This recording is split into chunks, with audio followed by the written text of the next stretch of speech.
What is up, heroes? It's Midnight Zero, and welcome back to Let's Play Danganronpa. In the last episode, man, were there some twists. It was quite the gender bender, and a whole bunch of new insights into the crime, or the murder case in this particular situation. And now we're putting Owada on the ropes. It seems like he's the person who did it, and now we're just trying to really kind of pin him. And we're going to look to close up Chapter 2. I can't even believe Chapter 2 is already almost over, but it's been a great one anyways. Let's get going on. Maybe they put it there on purpose, intending to break it by taking advantage of its weakness. They're referring to putting the Electro ID in this steam room. Then the culprit must have known the weakness. But how did he figure it out then? Monokuma said he didn't tell anyone. Maybe he stayed there longer than Ishimaru, and that's why Ishimaru's isn't broken. Tis a mystery indeed. And what if he accidentally discovered it? What do you mean, accidentally? The culprit could have, through some turn of events, accidentally broken his own Electro ID in the sauna. And then, having discovered the Electro ID's weakness, he's able to repeat that a second time with Chihiro Fujisaki's. True that. Certainly possible, but then, who did it? Can't imagine anyone would bring their Electro ID into the sauna. But I can. I saw Owada in the sauna with it. I can think of one person who might have brought their Electro ID into the sauna. Ishimaru is like, no, you can stop me, but it's gonna be my bro Wada-san. There's only one person who might have accidentally brought their Electro ID into the sauna. Yep, accusation time. Sorry, Ishimaru, but Mr. Bro Wada is going down.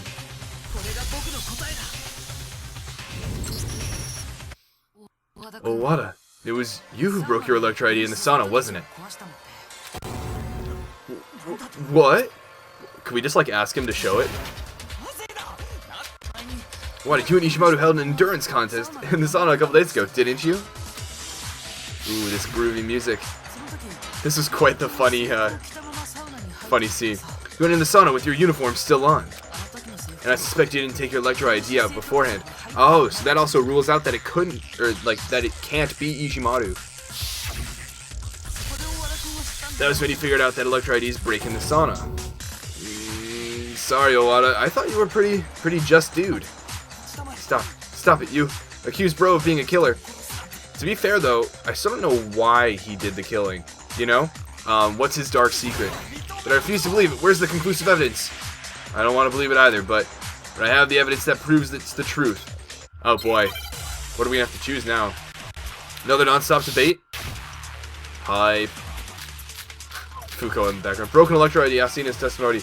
Insider show case file, Fujisaki's Electro ID in the card reader. Holy cow. Nagi's deductions are correct. Then at some point in time, Owada broke his own Electro ID. True. In other words, if Owada's Electro ID is broken, that means Nagi's deductions were correct. Oops. Oh, I totally messed it up. My Electro ID works just fine. See, look at that. Nagi's deductions were wrong after all. Brother! Oh, that's rough for him, but yeah, no, the broken Electro ID. Come on, where's the line that I want to get? Alright, it works just fine. Are you serious? Oh, I'm getting wrecked by this.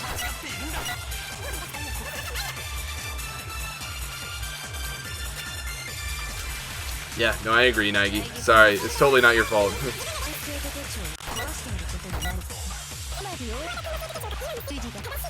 Alright, now let's not speed up. Perfect. So let's go.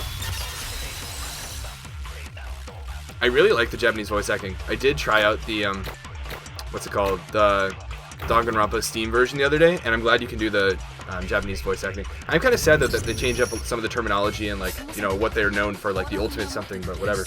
Oh, what does the Electro ID you have actually belong to you? Whoa. What's that supposed to mean? The broken Electro ID we found in the entrance hall. Isn't that one actually yours, Owada? What in the world are you getting at? Saying I think he traded Electro IDs. Yep, called that. His broken Electro ID for Kawada's functional one. I mean, Monokuma said himself that Kawada's Electro ID couldn't be broken. I sure did. It can take that much punishment. No problemo. All those baseballs. Throwback Thursday. Which means the Electro ID in the entrance hall was really Owada's. And the one he has with him right now belongs to Kawada. But doesn't trading break the rules? Wouldn't that count as lending? No, it's not lending, it's borrowing. Forbid you from lending your electro ID to anyone, but dead people don't count as people. They're still people, but they can't, like, willingly lend someone, in my opinion. Bit of a great area, but I said it was okay. Most importantly, it made things more exciting. Accordingly, I declare he is not in violation of the school rules for trading electro IDs with a dead guy. To be fair, even if he did break the rules, he's pretty much dead anyways. So, Owada, if I'm wrong about this, please say so. I think I'd prefer to be proven wrong. Oh, so sad. Oh, the feels. What's the matter, bro? Tell him he's wrong. You're wrong. You must be wrong. Your deductions are fatally flawed. Everything. They're all trumped up accusations. Ishimaru, come on, man. See the truth. Why don't we go back over everything that's happened from the beginning? Oh, that's right. It's like climax time or climax logic. To make it clear whether my deductions were right or wrong. Everything is falling into place. I love this. Okay, put the pieces together. Okay, so Act 1. Celeste sees Fujisaki, and oh, I think she tucks the what's it called? This track sleeve back in. What is this supposed to be? Big boob supermodel. Lol. Is that? I don't know what this is. I think this is the sleeve being tucked in there. Yeah, because Celeste points out the sleeve, right? And then we got that. Then she's off. Act 2. Yikes. Goes to the gym. What is that? Swipes the electro ID in, I'd imagine. I still don't understand why Owada would do it necessarily, but regardless. Lol, get swole.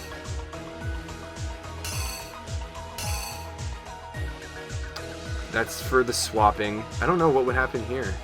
It's like acknowledging that they're there. Maybe? Would this be it? I don't know what that is. We'll come back. Okay, so Fujisaki says, hey, Owada's like, hey. And then Owada is using this dumbbell. He's lifting weights. And then he's like, wait a minute. I can... Ooh, yikes. But he doesn't do any of the Bloodbath Fever stuff. I don't think, at least. I don't know what this scene is supposed to be depicting, but regardless. Moving on, that's Togami. Oh, wait. No. That is not it. This is like with her back turned, and then he comes up on her. Sorry. Oh, maybe that's what this is supposed to be. Yes. We see Owada just lifting weights in there. Maybe this is supposed to be the poster. That's the trading of the poster. That's Togami. Definitely doing that. Where's this taking down, putting back up? I think that's what it's supposed to be. Maybe show the blood on the poster. There's the dumbbell, it hits the ground. Owada's like, what? I just did that. That happened. Act 3. Now, he's gotta... Does he switch up the scene? Oh yeah, he switches up the scenes. But Togami is the one who messes with making it more genocide or show-like. So, what's up with the doorknob?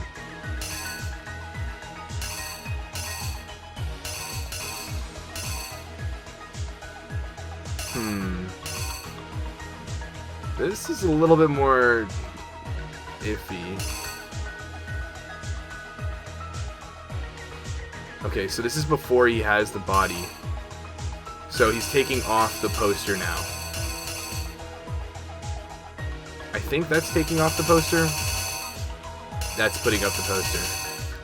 Alright. So I think he takes off the poster, picks up the body, goes into the other room, and then swipes in using... I don't know how he gets in there, actually, now that I think about it. And just leaves Fujisaki's body in there, for sure. And by this point, the new poster's already been up, so maybe that goes there.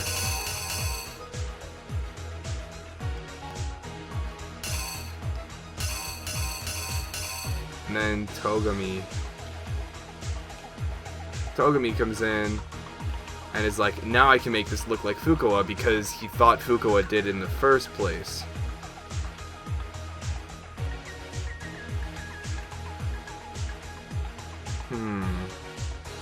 The question is, which of these goes where?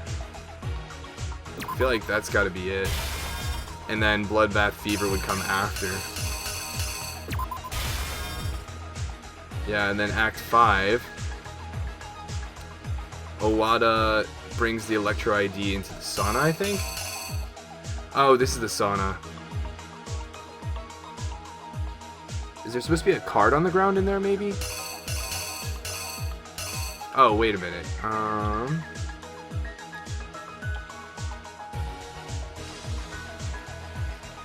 Maybe this is it.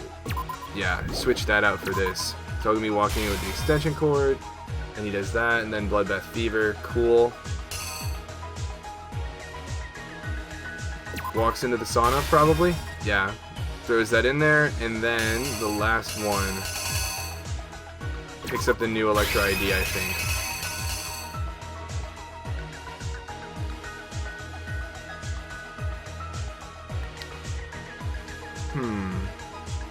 Actually, wait, no. Maybe we're trying to show the broken ID at the end? I feel like this is the sauna. I'm not sure. This one's a little bit more difficult, but I think we're good. Let's give it a go. Let's go back to before the crime was committed. I love this part.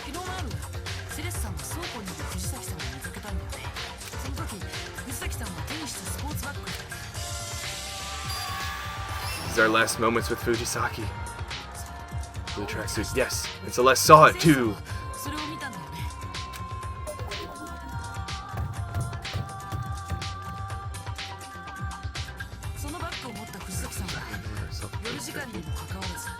Tisk tisk. This is what happens if you go outside after curfew, kids. Watch yourself. Station with the changing room in the men's changing room. How did the victim, who's supposed to be female, enter the men's changing room?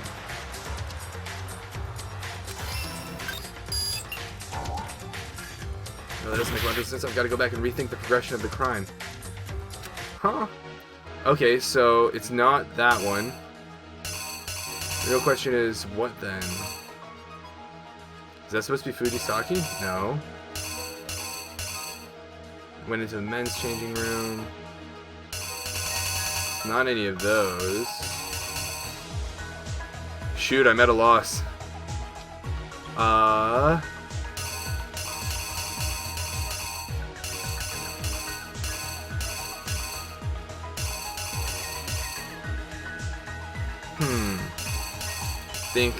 Think.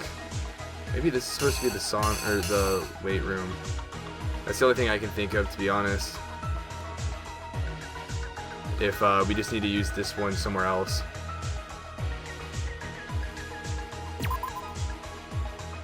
Actually, that looks like more like a sauna, though. Regardless, I'm gonna do that there and put the doorknob one here. Let's try this again, maybe? Oh, wait, no. Oh, that's right, I gotta go back over and replace that. We also only have a few minutes left. It's kind of scary. We don't have a lot of time.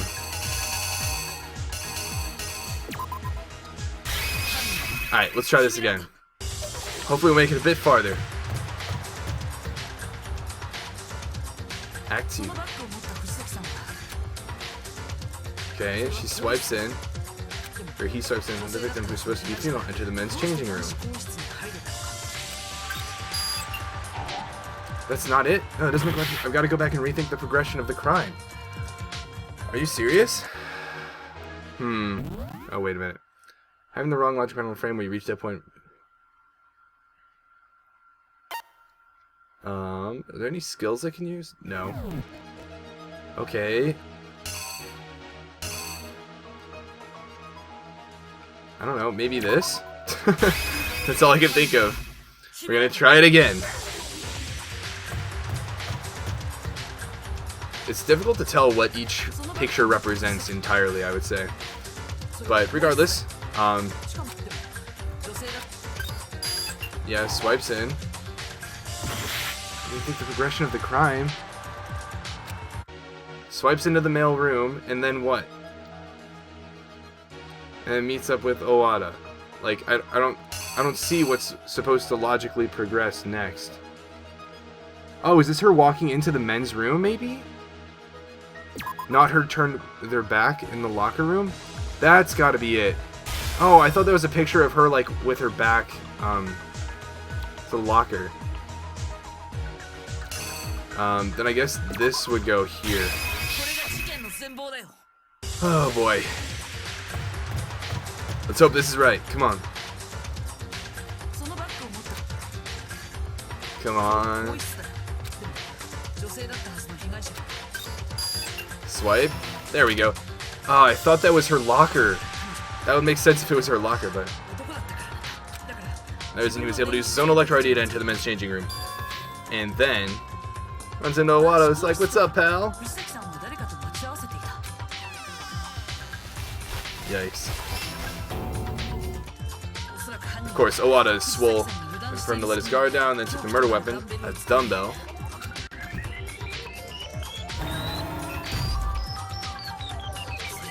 Bud.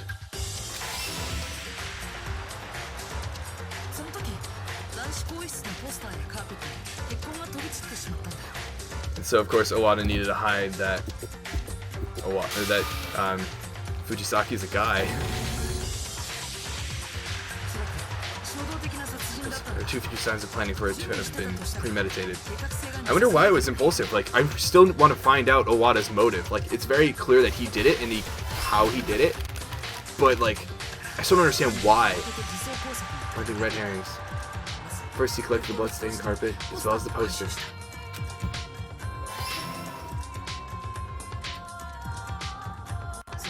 Brought them along with the body to the women's changing room. First, he needed a girl's Electro ID to head to the women's changing room, and he borrowed either Maizono's or Junko's. That doesn't mean the culprit had to have been female. Both Maizono's and Inoshima's Electro IDs are just sitting in the entrance hall. Even a guy could gain access to the women's changing room.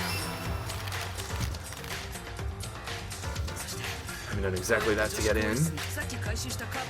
Remove the carpet and posters.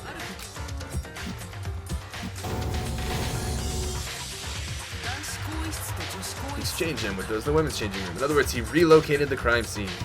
And then Togami walks in and is like, yo, I can frame Fukuoka now. I wonder why he complicated it so much, though. I feel like he knew Fukuoka, or thought he knew Fukuoka was going to murder someone, so he did that to, like, frame her, maybe? But beyond that, I'm not sure.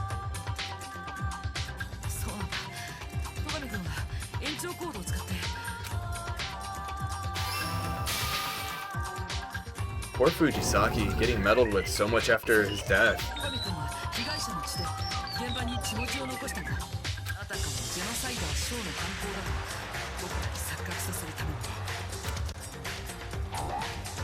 What? Gotta go back and rethink. Oh, that's right. I didn't. Oh, shoot. I only have one more heart. But no, that's right. This is the sauna one. So, yeah. Okay. I totally forgot to change that when I replaced the other one. So they're in the sauna. At the same time Togami was doing this, the culprit, having disposed of Fujisaki's sports bag, went to the sauna to get rid of the last piece of evidence, Fujisaki's Electro ID.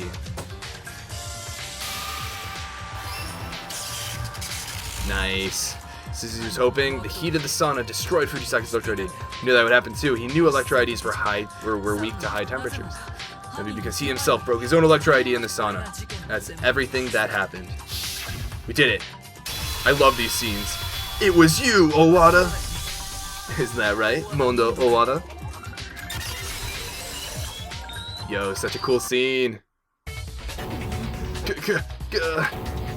Wait, that can't be true. Where's your evidence? You need evidence. Do you have any evidence? Are you kidding me, Ishimaru? Have you been listening this entire trial? The evidence he's looking for has already come up in the trial. All we need to do is examine something he has. His own Electro ID. An MTB is about to begin. New elements have been added. Would you like to see a tutorial? Why not? And I'll tell you a little bit about fever time and negative time. If you press the R button during a machine gun talk battle, you'll initiate fever time, maximizing the tempo. During fever time, you can press any button whenever you like, and it will not count as a mistake. Just pressing X triangle at your own pace is more than adequate to obliterate your opponent's assertions. However, fever time only lasts until the concentration gauge depletes, so please make good use of the time. And of course, it would be unfair if you were the only one with a special ability. For this reason, we have also allowed your opponent to make use of something called negative time. When your opponent activates negative time, your tempo... Yikes. Game, please. Your tempo markers will disappear, making it more difficult for you to time your button presses. Perhaps that would be a good time to make use of... Pardon me. I'm sure you're bright enough not to require advice from the likes of myself. This narrator is great. As a side note, if your action difficulty is set to merciful, your opponent will not use negative time. Wish you the best of luck. Over and out. Okay, so we got machine gun talk against Owada, I'd imagine. This is the room. Oh, no, against Ichimaru.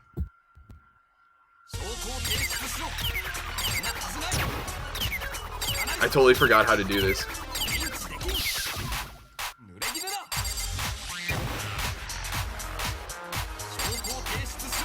You kidding me, Danganronpa? I play Os.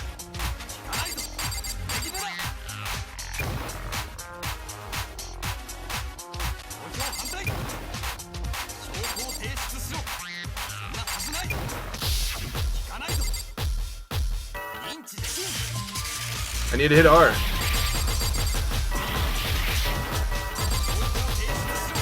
I need this fever time because I don't know the tempo.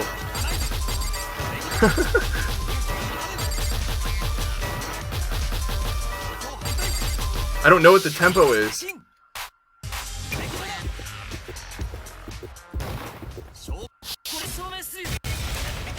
Wrecked. It's ridiculous that he used negative time between the transitions, so there's no way I could have known what the tempo was. That was a B.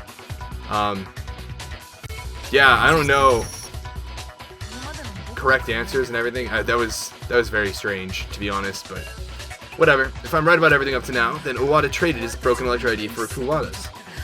So how about we all show each other our Electro IDs? That way, save your breath. Huh? Yeah, you're right. I killed him. Owada owning up to it.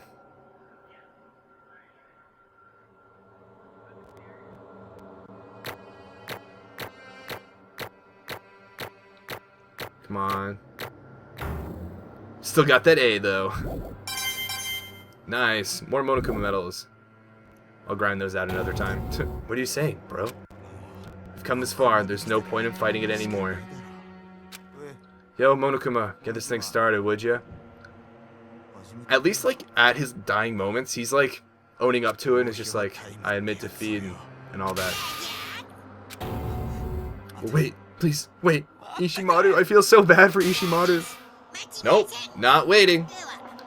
The moment you guys have all been waiting for. Ballot time. Cast your vote using the switch in front of you. So, who will your votes nominate as the villain? Will it be right, or will it be oh so wrong? I mean, come on. It's gonna be difficult to be wrong now.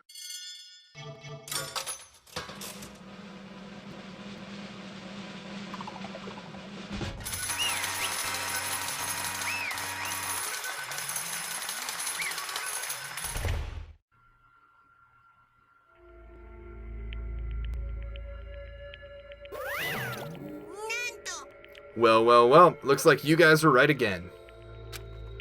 Yes, the villain responsible for Chihiro Fujisaki's death is Mondo Owada. I'm glad we got to talk to him a bit and get to know him. He sounds like a nice guy despite his notorious lifestyle. Oh, by the way, it was not a unanimous vote. Ishimaru alone selected incorrectly. Oh, that's interesting to know. That's a close one, Ishimaru. You should be more careful next time. I refuse to believe it. Bro is a murderer? Sorry, man. But why are you apologizing? Why? Tell me why? Why? Why would you do such a thing? Oh my god, Ishimaru, all the tears. Since it seems Owada is exercising his right to remain silent, allow me to explain in his stead. sad, sad tale of two men serves as the backdrop for our murder. Oh, and anyone who doesn't feel like reading can just hold the circle button to skip all this. Breaking the fourth wall now. Once upon a time, there was a boy by the name of Chihiro Fujisaki. This boy had an extreme complex about being weak. Be a man. Time and time again he heard those words, but he was never able to vanquish that weakness. Instead, he took refuge in a greater weakness. The boy became a girl.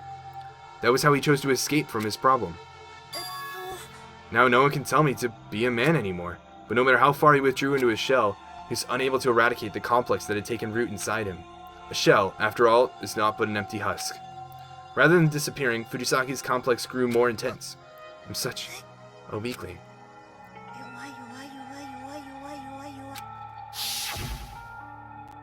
And then with the start of the academic coliseum, he learned another difficult lesson. That survival of the fittest is the law of the world, that if he remained weak, he couldn't survive. To top it all off, sickeningly adorable Monokuma threatened to reveal everyone's shameful memories. Fujisaki's deep, dark secret was... Chihiro Fujisaki dresses like a girl, even though he's a boy. That was the one secret he absolutely couldn't bear to have come to light.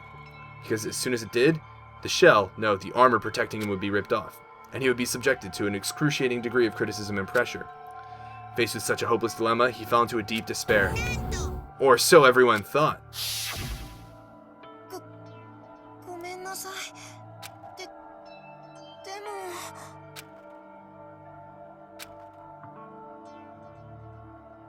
Annoyingly, the threat of his secret coming out drove him to get stronger. This is my chance. This is the best chance I'll ever have. I'll get stronger. I'll become the person I was meant to be. Wow. Fujisaki, coming together. He immediately set out to begin work. And so... planned to begin working out that very day. To reforge his body and his heart from the ground up. However, sadly, that turned out to be both his first and last workout. When he decided to begin working out, Fujisaki also wanted to ask someone to help him. He planned to tell that person his secret and then ask them for their assistance. And the person he selected was me. He thought Owada, the dude bro biker obsessed with man's honor, would promise to keep his secret. There's also the fact that manly man Owada fit the ideal of strength Fujisaki so admired.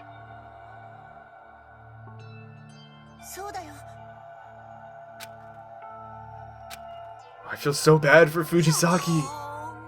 That was his admiration. Owada was something Fujisaki could never be, and that's why he admired it. You did that to keep your promise to him, didn't you? You mean moving the body from the men's changing room to the women's? Precisely. Is that not supposed to have been a red herring? I'm sure that was part of it, but it wasn't his only reason. He also did to keep his promise to Chihiro Fujisaki, a promise between men. What does moving the body have to do with keeping a secret? Chihiro Fujisaki had been found killed in the men's changing room. The discussion would go straight to, how did he get into the room? And as soon as that happened, people would start doubting he was what he claimed to be. By moving his body in the women's changing room and stealing his Electro ID, he steered us away from that. So, Owada did that to keep the promise he made to Fujisaki, who he killed with his own hands? Very complex morally, definitely. Why would you? The more I hear, the less sense it makes. The two of you shared a bond of trust. So then why did you... What's his secret? I didn't want anyone to find out. No matter what. Thought that might have been the trigger. Wow. A lot of people had deep secrets.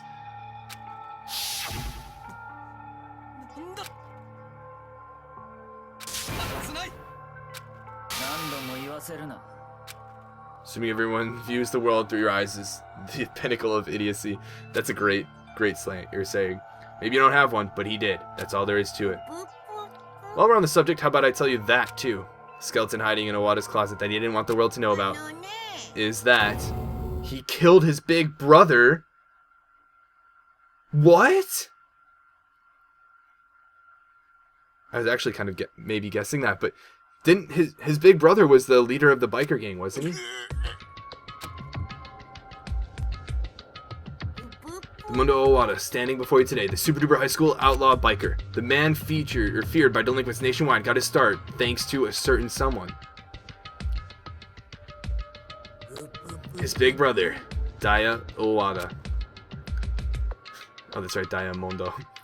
Had a deep respect for his brother. It was his brother who inspired him to start riding. Raised in a savage, barbaric household, the one person Mondo could feel comfortable around was his brother. He chased after his brother, imitating him any way he could, trying to catch up to him. That was the kind of little brother Mondo was. And then, all of a sudden, the biker gang his charismatic brother had assembled rose to be the #1 gang in Japan. At the top of the gang sat big brother Daya and seat number 2, little brother Mondo. At first, he was okay with that. But when the time came for his brother to retire and for him to inherit the spot as the second head, he was overcome by the pressure of his brother's greatness hanging over him. He was always just number 2. Daya built the gang all by himself. The brother's just a bonus. Can a kid like this really handle taking over? The gang's just gonna go downhill from here. Day after day, the gang's murmurings found their way to Mondo. And because of that, I've got to be stronger. Even stronger than my big bro. So just this once, I've got to beat him. So on the night of his brother's retirement party, Mondo challenged his brother to a race. However, tragedy struck during their competition. He was so concerned about winning, he started getting reckless and ended up driving into oncoming traffic. But in the next moment... No! I would feel so bad!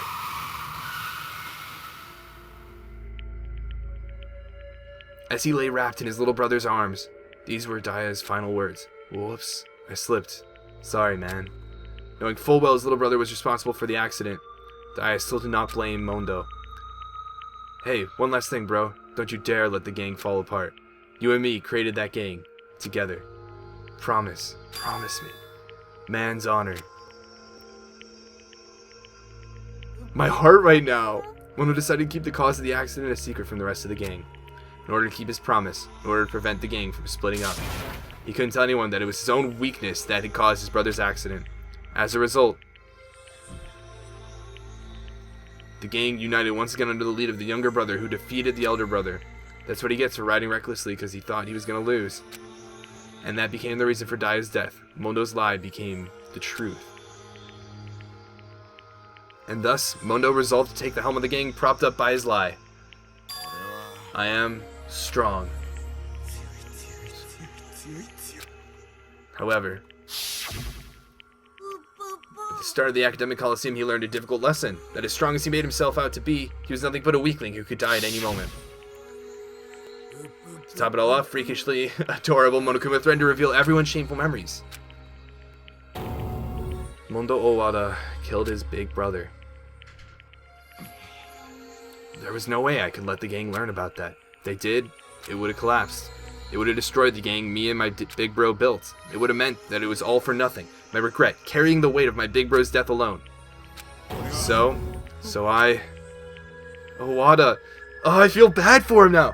This game is so good at doing that, making like even the murderers seem like they had good reason or justification, or like they really bring out the humanistic elements of them.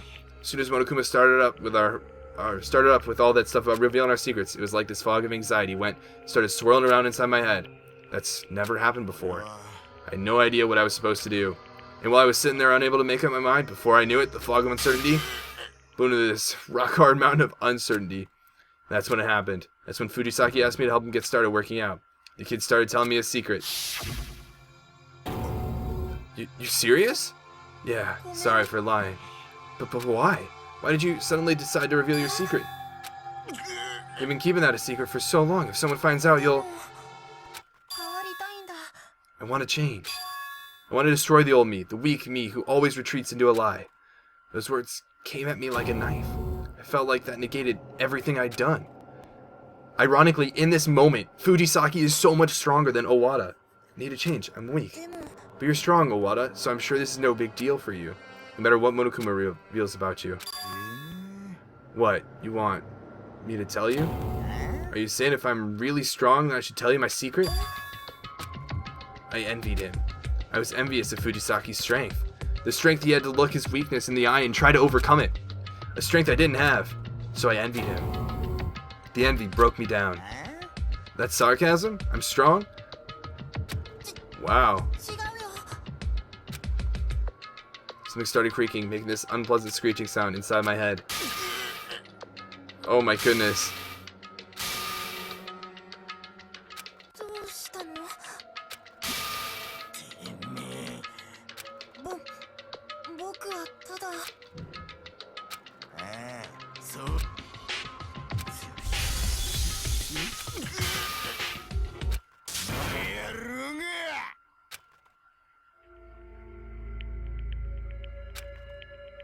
Oh my god, that's awful.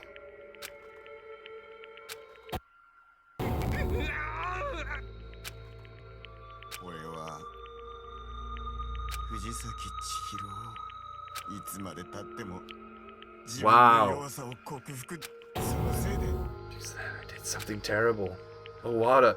Not only Owada struggling throughout his whole life to keep that secret, his dedication to man's honor, even in Chihiro Fujisaki's death. In Fujisaki, not only the twist, but being a or pretending to be a female for so long, and then owning up to her weakness and being strong in those last moments.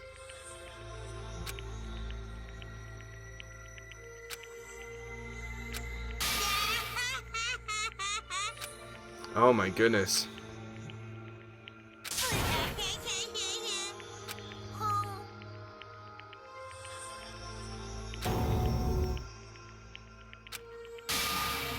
Wow.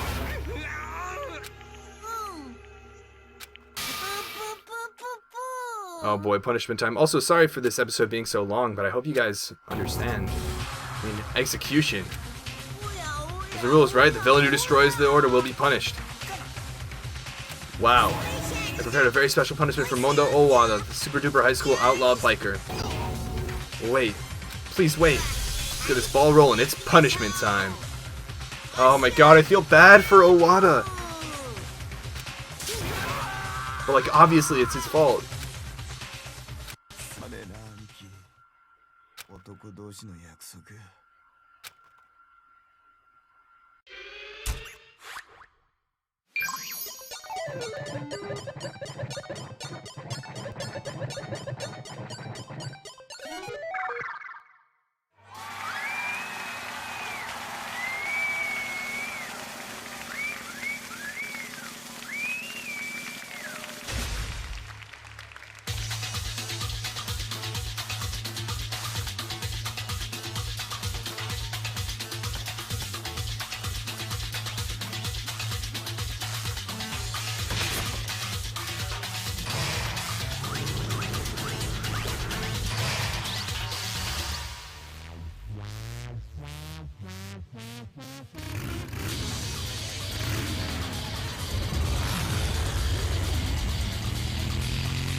Well, that was pretty twisted.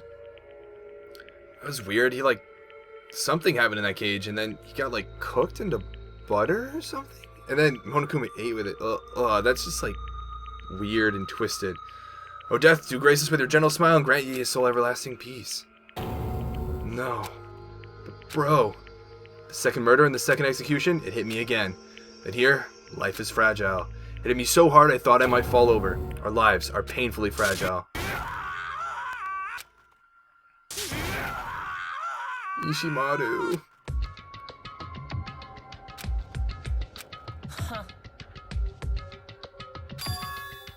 Togami? 当然だ。ねえ。だけど。 Why would you intentionally help to disguise Owada's crime? Yeah, that's what I was thinking too. You still haven't answered that. So it made things more interesting. Spoke in a calm, quiet tone of voice that sent a shiver down my spine. I was in the library, as usual.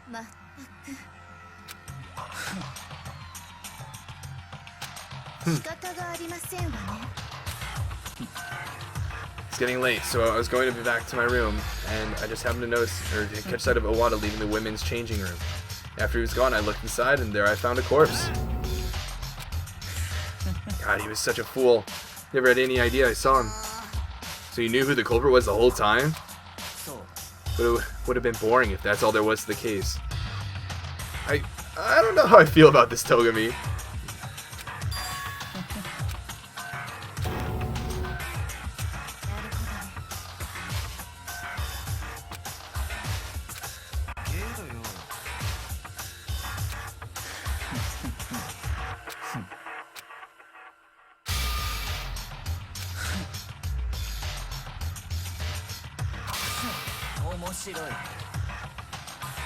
Huh. Interesting. Maybe to like test to see who would be able to pin it back to actually Owada. So this is more of like a test on Togami's part.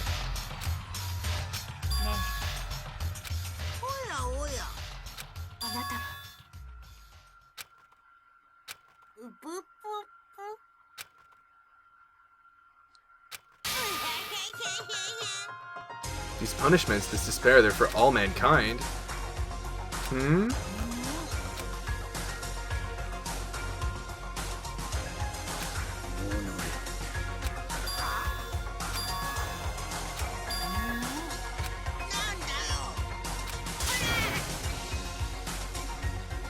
Your obsession with finding meaning in things is meaningless. That's pretty deep. Swoon. You get it, Mr. Sciencer. Like you and I can make real great pals. Enough. If I would ever get along with an infantile criminal.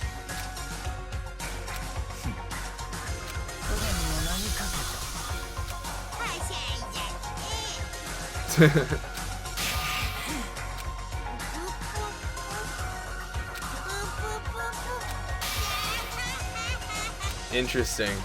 Very interesting. The resonance of Monokuma's high-pitched cackle signaled the falling of the curtain on this trial, but it didn't end there. This academic coliseum did not cease. It refused to close its doors. The thick cloud of despair swirling around us survivors was slowly beginning to gain momentum. It was a despair so deep, you'd sooner put your money on a dog lost in Hades over us. It was a despair so dense, our courage, our friendship, our effort, they all had no effect on it.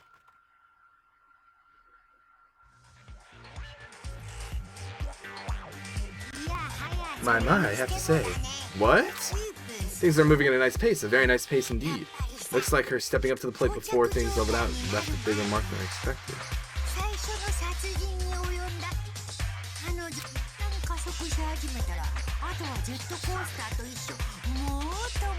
Oh shoot, he was talking about Mizono. It's moving so fast, only their fear and despair can keep up. One thing I'm disappointed about is that you didn't get your time to shine. Sad, since I've already got you down in there with them. What? Someone in there is working with Monokuma? You're supposed to have been the one to fire the first shot. Ah, whatever. What can you do? You just keep on doing what you've been doing and make sure things stay exciting. Huh.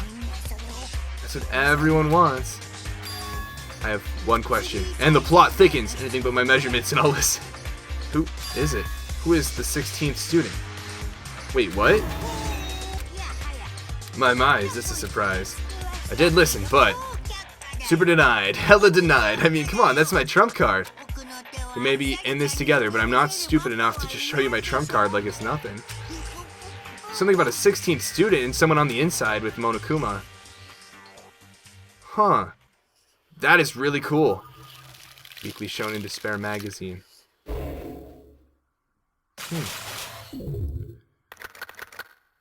Wow. Interesting. Well, regardless, that was a great chapter. I absolutely love that chapter. All the logic involved, piecing it all together, the twists and turns were incredible. Good stuff to that chapter. Also, sorry this has been such a long episode, but man, the characters behind this chapter have been incredible. Learning about Fujisaki's life, learning about Owada's life, learning about Togami's personality and how he's approaching this like a game, and then trying to piece it all together has been incredible. And I'd also like to give a shout out to Bobber Flobber, Lovester, the Gentle Chew, the Hockey Gamer, Patricio, Ben, and Rina Shiawase. Like, all these people have been commenting throughout the whole chapter. Some of you have been making your own theories like Gentle Chew, providing tips like the Hockey Gamer, general reactions, and making funny puns like Ben or Plominal. So thank you guys so much. I do want to share that according to Rina Shiawase, the Danganronpa creators think Fukawa best represents Danganronpa as a whole, in that she has that dual personality, the superficial like personality that's cordial, but to an extent, and then the crazy behind the scenes personality, which is fitting. And I'm gonna say the super duper YouTube comment of chapter 2 would have to go to or commenter of this chapter would have to go to the Hockey Gamer. His consistent great reactions in providing funny puns, in addition to providing information about how he responded to everything. I absolutely appreciate it, and I appreciate all you guys. So thank you guys so much for watching Chapter 2, and I'm excited to start Chapter 3 on the Steam version of Danganronpa, so look forward to that when that comes out. But until then, this has been Midnight Zero, and this mission is complete. Danganronpa.